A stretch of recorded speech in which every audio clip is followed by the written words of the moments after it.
Petit Jornal. Inteligência e irreverência em doses diárias.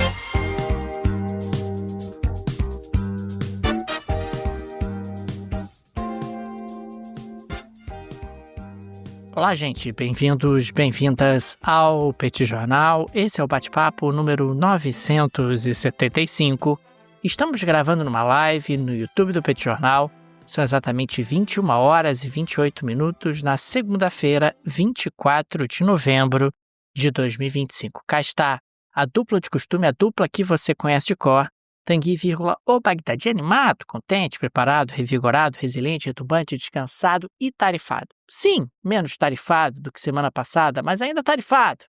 Precisando aí de algumas conversas adicionais para remover essas tarifas que permanecem. Temos também Daniel Souza, que é esse que vos fala.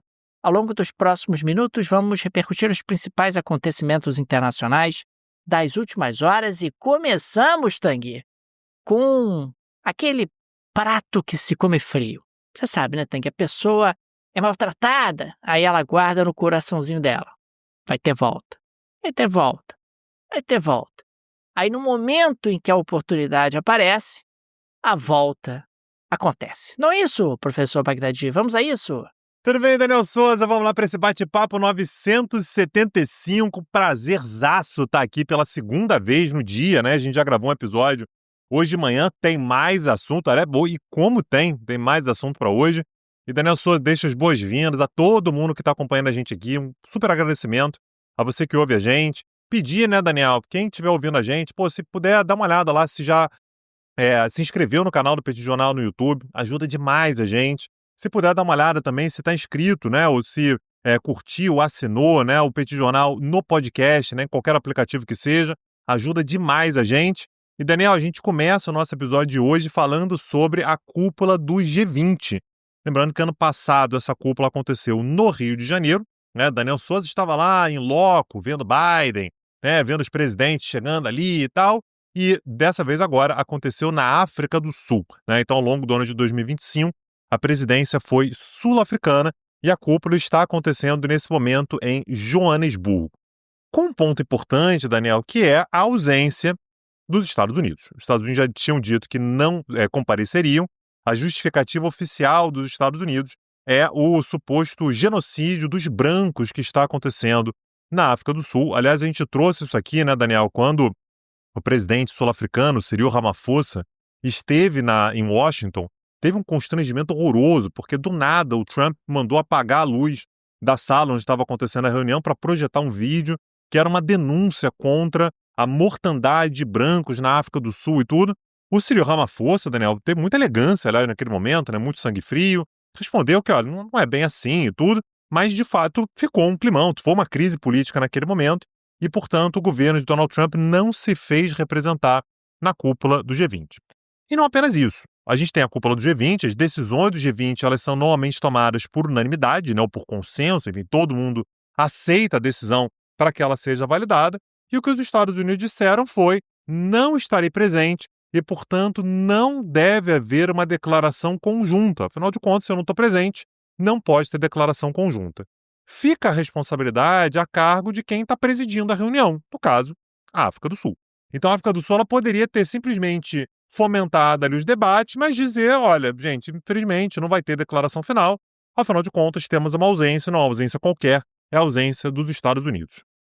A África do Sul, no entanto, Daniel, resolveu, como você disse, né, comer esse prato frio, Daniel, que é a vingança. E aprovou, sim, uma declaração conjunta que foi assinada por 18 dos 20 membros. O outro país que não assinou essa declaração também foi a Argentina.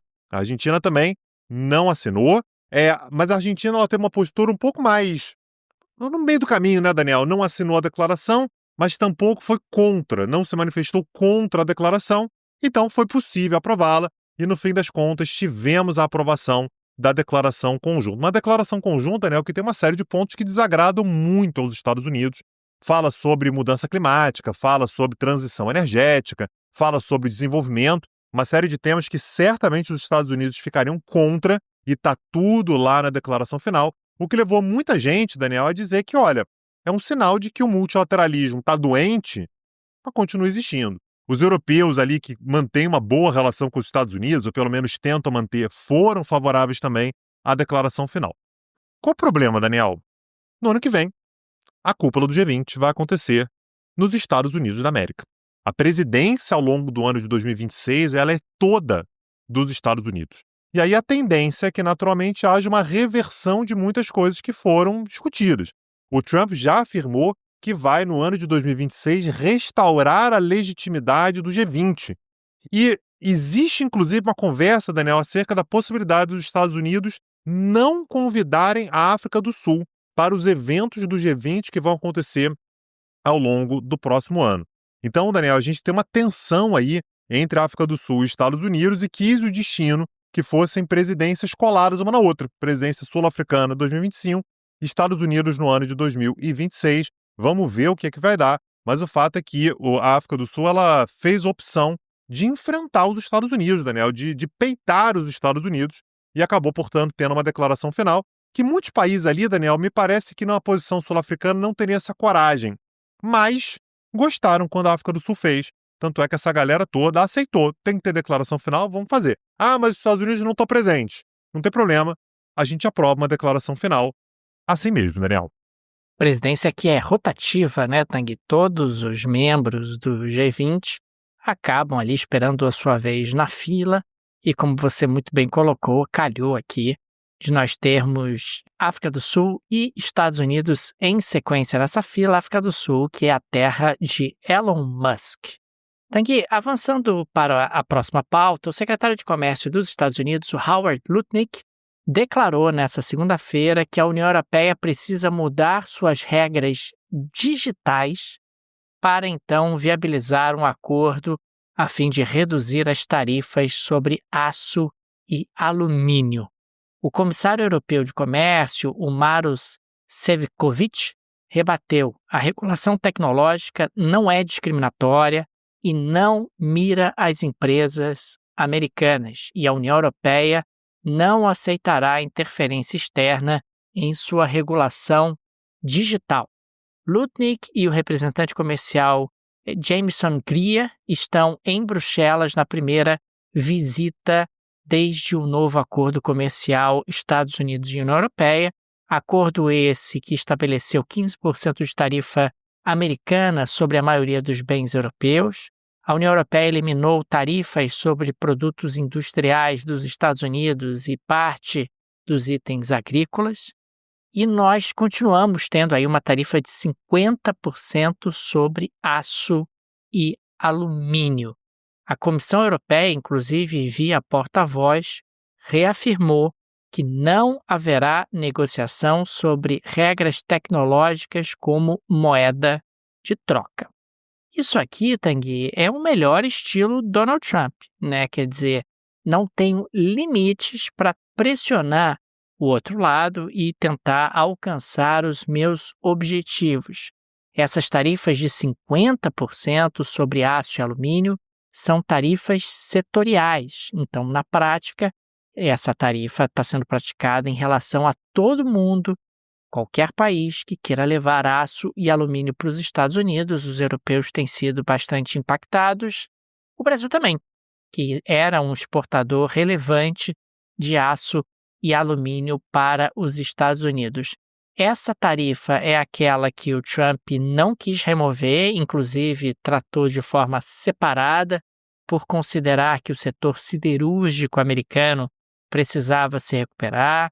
Nós temos, inclusive, fotografias do Donald Trump durante esse mandato, junto a operários do setor siderúrgico, visitando empresas do setor siderúrgico, por considerar que essa indústria é a mãe de todas as indústrias. Oh, que coisa velha isso, Tanguy, meu Deus do céu, nem parece que eu estou no século XXI, mas a gente ainda ouve esse tipo de argumentação absolutamente antiquada, ainda mais vindo do presidente dos Estados Unidos, que agora, através do seu representante comercial, sugere aí uma barganha. Ninguém falou em remover as tarifas de 50%.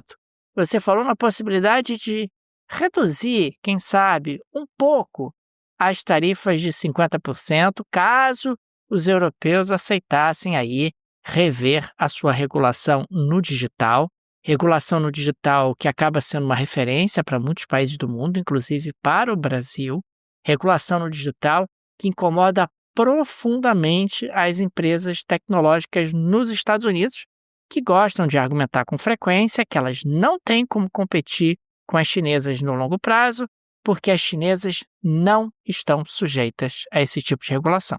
Elas não estão mesmo, as empresas chinesas. Isso não significa necessariamente que os países democráticos, que a China não é, deveriam abrir mão por conta disso de alguns valores, de algumas balizas, de algumas premissas. De qualquer maneira, é uma abordagem bastante dura por parte dos Estados Unidos, é quase golpe abaixo da cintura, né, se a gente estivesse no boxe, porque foge um pouco, digamos assim, os protocolos usuais da diplomacia no que diz respeito a uma negociação comercial madura, uma negociação comercial entre dois aliados tão importantes, a União Europeia e os Estados Unidos.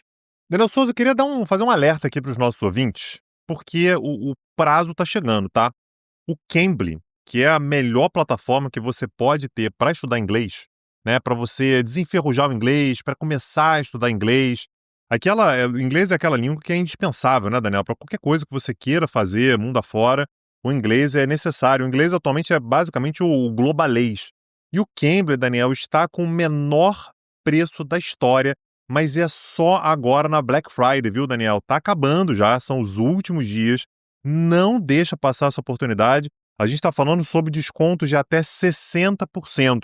Isso significa, Daniel, que você pode começar a ter aulas de inglês a partir de apenas R$ 37,00 por mês. A gente está falando sobre a possibilidade de você ter aulas com tutores nativos, aliás, todos os tutores do Cambly são nativos, conhecendo outras culturas, né, em aulas que simulam situações internacionais reais, como as de um ambiente de trabalho. E aí você tem, inclusive, aquela possibilidade de fazer aulas em grupo, né, Daniel, que são muito legais, muito ricas. Você vai ter ali um tutor nativo e outras pessoas de várias partes do mundo, e você consegue aprender exatamente dessa forma, né, com uma conversação viva, algo que de fato acontece cotidianamente. Tudo isso você encontra na descrição desse episódio, tem ali o link, tem o cupom, tem o código. Não perca essa oportunidade, são as últimas horas, é o menor preço da história do Cambly. Aliás, uma baita plataforma, né, Daniel, para você aprender inglês e desenferrujar. Eu sei que foi uma promessa que você já fez. Sei que você que está me ouvindo, é você mesmo. Eu sei que você já fez, esse ano tem que estudar inglês, viu? O ano está chegando no fim, dá tempo ainda, aproveita o menor preço da história do Cambly. Imperdível, gente, uma super plataforma, a plataforma do Cambly, parceira do Petit Jornal já há bastante tempo, Tang e eu somos usuários da plataforma. É uma ótima maneira de você treinar o seu inglês e com condições absolutamente especiais para os amigos e amigas do Petit Jornal. Link no descritivo. Aproveita essa oportunidade, porque é uma oportunidade única, sem dúvida alguma. Daniel Souza, eu quero trazer como próxima pauta a declaração dos Estados Unidos, né, no dia de hoje, que estabeleceram o chamado Cartel de los Soles, ou Cartel dos Sóis, como uma organização terrorista. E aí eu queria contextualizar um pouquinho o que é exatamente esse Cartel de los Soles, por que ele ganhou tanta proeminência ao longo dos últimos tempos e o que significa, o que representa estabelecer, né, colocá-lo como uma organização terrorista. Já faz algum tempo que o governo de Donald Trump vem dizendo que Nicolás Maduro não é o presidente legítimo da Venezuela. Afinal de contas, ele seria, na prática, o líder de uma organização de narcotráfico que comanda a Venezuela. É por isso, inclusive, que ele colocou a cabeça do Nicolás Maduro a prêmio, né? Lembrando que ele ofereceu, a princípio, $25 milhões para quem tivesse informações que ajudassem a captura do Nicolás Maduro, e depois aumentou essa cifra para $50 milhões para quem ajudasse na captura do presidente venezuelano. E agora, os Estados Unidos dão mais um passo à frente e estabelecem, né, basicamente designam o Cartel de los Soles como organização terrorista, o que aumenta muito as possibilidades, né, os poderes dos Estados Unidos para investigação, sanções e até ações militares dos Estados Unidos. Afinal de contas, né, é terrorismo, a gente tem mais liberdade para fazer coisas que em outras situações não se faria. Mas, afinal de contas, Daniel, o que é esse Cartel de los Soles, né, o Cartel dos Sóis, né, na prática? E existe uma discussão, Daniel, porque na prática esse Cartel dos Sóis não existe. ele não é, na prática, um cartel, não existe como um cartel. Esse termo ele é um termo que vem na década de 1990, então não é exatamente um termo novo, e era uma forma de se referir aos militares venezuelanos que eram corruptos e passaram a ser chamados, isso é praticamente um cartel.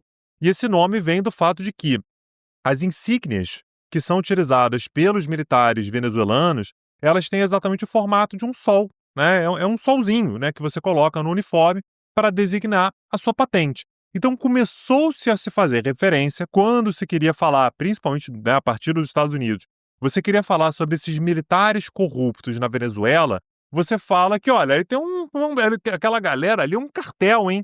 Essa galera que tem o sol ali no uniforme é praticamente um cartel.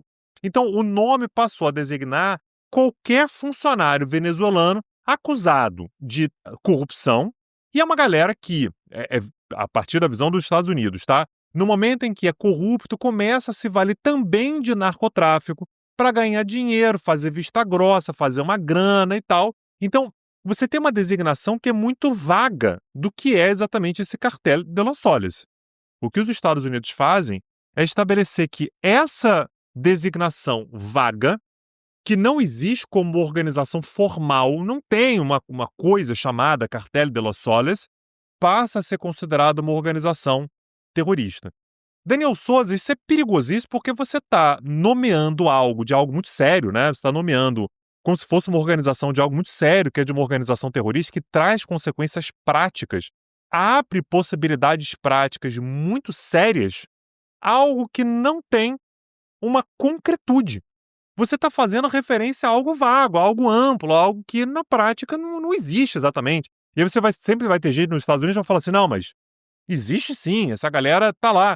E dá para entender, beleza, existe, mas não existe, né? Existe no sentido de uma casta de corrupção, que ninguém tem dúvida disso, né? Um grupo corrupto que está ali, mais ou menos organizado, que ocupa diferentes partes do Estado, ocupa de diferentes atividades econômicas, políticas, comerciais. A gente sabe que isso existe na Venezuela, mas você colocar isso como uma organização terrorista é algo que abre uma possibilidade muito séria de uso da força para algo que não está exatamente localizado geograficamente, ou uma hierarquia. Como é que você combate o cartel de Los Soles? Você vai acabar com a corrupção na Venezuela? Você imagina, olha como é que é vago isso. Você basicamente dá poderes ilimitados, né, para quem quiser fazer esse combate, porque qualquer coisa você vai poder dizer que está combatendo esse suposto cartel.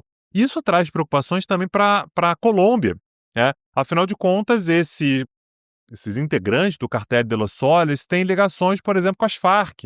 E se você considera que esse cartel de Los Soles, o cartel dos sóis, ele é terrorista, vai sobrar para as Farc também. E aí você passa a ter a possibilidade, inclusive, de uma ingerência militar, até mesmo militar, também contra a Colômbia. Então, me parece, já faz algum tempo, né, que os Estados Unidos estão construindo uma série de argumentos jurídicos, políticos, morais, para poder fazer algum tipo de intervenção ou aumentar a pressão sobre a Venezuela e a Colômbia. E me parece que no dia de hoje nós temos mais um passo sendo dado pelo governo dos Estados Unidos, Daniel. Tanguy, a primeira-ministra do Japão, Takaishi, e o primeiro-ministro da Índia, o Modi, se reuniram presencialmente pela primeira vez durante o G20, na África do Sul. Ambos concordaram em aprofundar a cooperação em tecnologias estratégicas como inteligência artificial e semicondutores. Takaishi pretende manter o foco diplomático na Índia, seguindo a linha de seu antecessor, diante do objetivo comum entre os dois países de conter a influência da China na região. Os líderes reafirmaram o compromisso com um Indo-Pacífico livre e aberto. A premier assegurou também que o Japão continuará comprometido com a visão conjunta firmada em agosto, incluindo investimentos privados japoneses de 10 trilhões de ienes na Índia em 10 anos, o que daria o equivalente a aproximadamente 65 bilhões de dólares. Japão e Índia vêm aprofundando seus laços econômicos pelo menos desde o ano de 2006. Japão e Índia não têm exatamente a melhor relação do mundo com a China, Os dois têm ali um certo ceticismo, um certo desconforto. Claro que as relações entre os dois países e a China têm momentos melhores, têm momentos piores, mas está longe ali de ser uma relação de aliança, uma relação de confiança profunda. Aliás, falando a repórteres após o encontro, a primeira-ministra do Japão afirmou ser importante tratar de questões bilaterais e preocupações com a China, além de promover cooperação e entendimento. Ela destacou que está aberta ao diálogo com a China, tendo mantido, inclusive, a porta aberta para a comunicação. Agora, Tanguy, a Takashi emendou e disse o seguinte, abre aspas, é importante afirmar a posição do Japão quando necessário, fecha aspas. Ô, Takashi, deixa eu te contar uma coisa, faz isso não. Num momento que não convém, nesse momento, ficar aumentando ali o tensionamento com os chineses, dentro de um contexto onde o Japão está numa situação de fragilidade. Eu entendo que você e o Japão, de uma forma mais ampla, se sentem ali um pouco pressionados, né, pelo crescimento da China, pelo avanço militar da China, pelo aumento do poderio militar da China. Agora, é claro que a gente está falando de algo que envolveu fundamentalmente uma declaração da primeira-ministra em relação a Taiwan, que é um ponto super sensível da política externa chinesa. Então fica aqui o registro, Tanguy, China, ou melhor, Japão e Índia se aproximando ainda mais, tentando de alguma forma criar ali uma rede de solidariedade para tentar conter um pouco a expansão da China, em particular no continente asiático. E, aliás, a China, Daniel, aproveitando esse gancho que você trouxe aí, dessa relação complicada, né, cada vez mais complicada, ao longo das últimas semanas aí entre Japão e China, o Xi Jinping, de fato, ele está se movimentando muito para firmar a posição da China com relação a Taiwan. A gente teve no dia de hoje uma ligação telefônica entre Xi Jinping e Donald Trump, e nessa ligação, Xi Jinping fez questão de afirmar que a retomada de Taiwan, esse termo foi muito interessante, né? A retomada de Taiwan por parte da República Popular da China é um elemento central da ordem internacional construída após 1945. Basicamente, o recado que ele está dando é que, olha, se a gente quiser manter uma ordem internacional que foi construída, que funcionou e que teve Estados Unidos, vocês, americanos, como centro, vocês aí como parte dessa ordem, como beneficiados por essa ordem, Taiwan tem que ser a China. Isso faz parte dessa ordem internacional. Eu sei que vocês não gostam, eu sei que vocês gostariam que Taiwan fosse independente, mas se a ordem internacional como um todo, que beneficia os Estados Unidos, depender disso, é melhor vocês aceitarem. Aliás, o Xi Jinping, inclusive, lembrou os Estados Unidos que os dois países, né, Estados Unidos e China, lutaram juntos contra o fascismo e deveriam proteger os resultados do mundo do pós-Segunda Guerra Mundial. Então, há uma movimentação diplomática da China. A missão chinesa na ONU também se movimentou. Então, o embaixador, né, chefe da delegação chinesa na ONU, que é o Fu Kong, enviou ao secretário-geral da ONU, Antônio Guterres, uma carta em que afirma que a líder japonesa Sanae Takaichi expressa ambições de intervir militarmente devido à questão de Taiwan. Então, basicamente, o que a China está dizendo também é na ONU, ONU. Fica de olho. O Japão está dizendo que quer intervir num assunto que não é do Japão. Disse, inclusive, a carta, né, a carta que foi entregue lá pela delegação chinesa na ONU ao secretário-geral, abro aspas, se o Japão ousar tentar uma intervenção armada na situação do Estreito de Taiwan, estará cometendo um ato de agressão. A China exercerá resolutamente seu direito de autodefesa, conforme previsto na Carta da ONU no Direito Internacional, e defenderá firmemente sua soberania e integridade territorial. A China também está subindo o tom. Olha, eu vou fazer, se ela se meter, se o Japão se meter, eu vou agir e vai ser amparado no direito internacional. Dá para ver que a China está levando muito a sério, colocando uma linha no chão. Tem uma série de coisas aí que dá para fazer, discute, inteligência artificial, vê aí comércio e tal. Taiwan, eu não estou disposto a debater. É claro que o Japão não vai se meter com Taiwan, é claro que o Japão não vai se meter com a China. Me pareceu ali uma movimentação muito mais para sinalizar aos Estados Unidos do Donald Trump, para dizer, olha, Estados Unidos, estamos ao seu lado, para o que der e vier. inclusive militarmente. Estaremos verdadeiramente envolvidos militarmente? Não, mas projetar esse tipo de imagem é importante nesse momento, projetar força.